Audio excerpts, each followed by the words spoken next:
komunikasi dengan goib, sedangkan orang lain nggak bisa, lihat pun nggak bisa, apalagi komunikasi.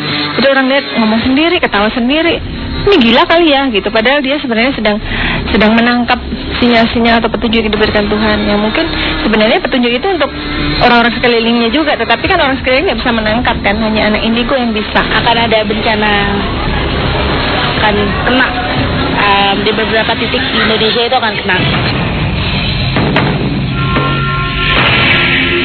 Anak-anak indigo merupakan potret manusia masa depan.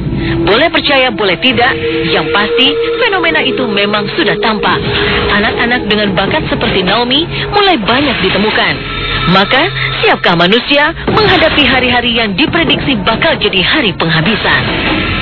Setelah ini akan banyak anak indigo yang lahir, ya barangkali benar, karena sebenarnya Allah ini sudah mau ngasih petunjuk, tapi manusia nggak ada yang dengar. Akhirnya Allah ciptakan anak-anak indigo yang bisa menyampaikan pesan ini kepada lingkungannya, kepada sekitarnya, supaya sadar gitu.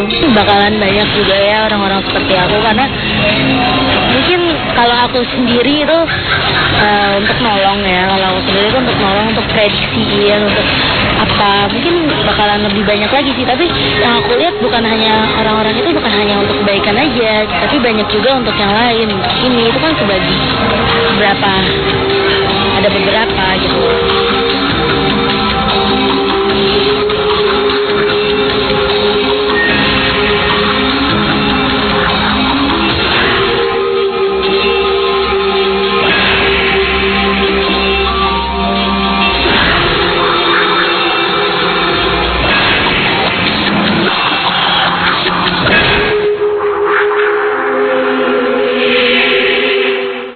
Dari lahir, dari kecil juga udah pernah denger dong kalau misalnya kiamat itu akan terjadi. Cuma kan sekarang itu terdengar isu kalau kiamat akan terjadi di tahun 2012 katanya. Aku menghitung waktu perjalananku. Ya, semua mendengar isu bahwa kiamat sudah dekat. Tepat di penghujung tahun 2012, maka musnahlah segala yang ada. Dan sebagai manusia, semua hanya mampu bercermin diri bagaimana seandainya kiamat 2012 benar terjadi. Lepas dari segala pro kontra dan debat hebat para pakar, rohaniawan dan paranormal, akhirnya budi dan nurani saja yang mampu jadi jalan tengah. Kadar keimanan menjadi taruhan. Dan siapa berani mengangkat muka, bermegah diri di hadapan Sang Pencipta dunia. Begitulah pantulan hati para selebriti kita. Adli Fairuz kian rindu pada panggilan cinta kasih ilahi. Adli sadar dirinya mesti banyak beribadah dan bertindak mulia. Nuri Maulida juga langsung berkaca diri dan betapa ingin gadis cantik itu lepas dari ikatan dosa. Ya Allah, banyak dosa. Masya Allah. Ya paling gitu aja sih. Ketakutan karena ya Allah, aku makin besar kan berarti makin banyak kesalahan, dosa yang mungkin nggak aku sengaja aku lakuin, kita nggak tahu, kayak gitu paling yang paling ketakutan itu aja sih. Itu sebagai motivasi gue untuk makin rajin dalam beribadah, terus dalam menyayangi sesama gitu. Itu nggak gue pikirin jadi patokan, karena kalau misalnya patokan jadi parno sendiri kan. Refleksi diri bukan monopoli mereka saja.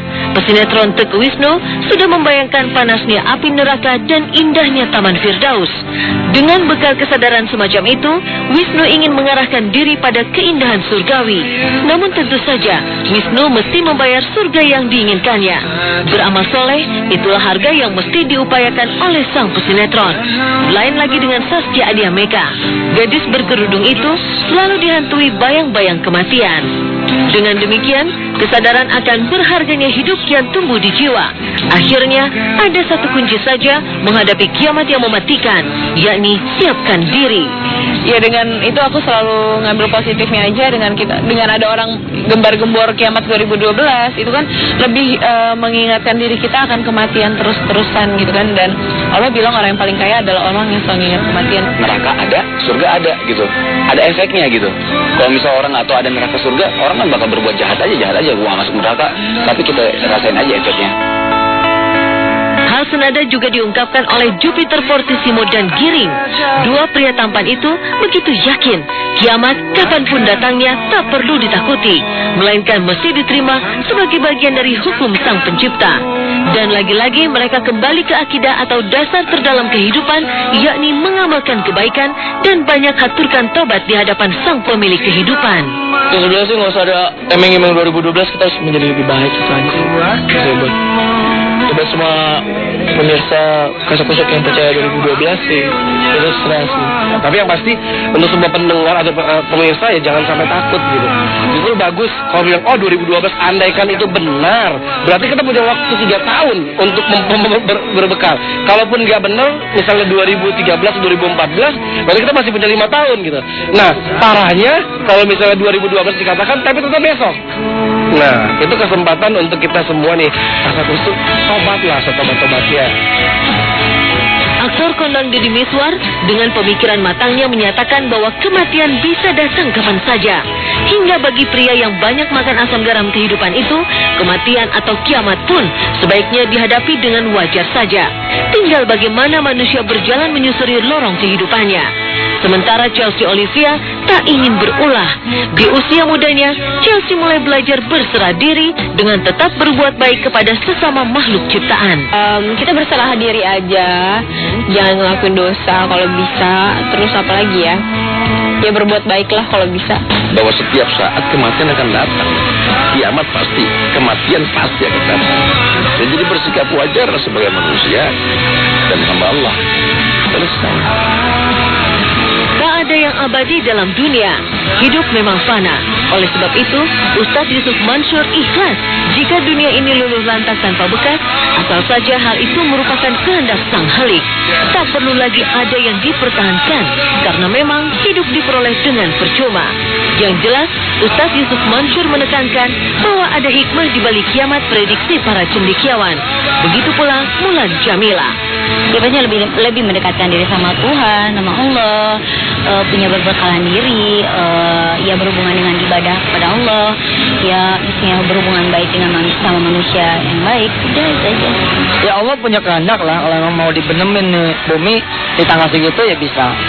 Apa hikmahnya? Hikmahnya ya kalau itu merasa takut, khawatir, ya sekarang lah kesempatannya sholat, sekarang kesempatannya ngaji, udah lama nggak puasa sunnah, lagi marahan sama istri, sama suami, sama mertua, sama orang tua, ya bayaan.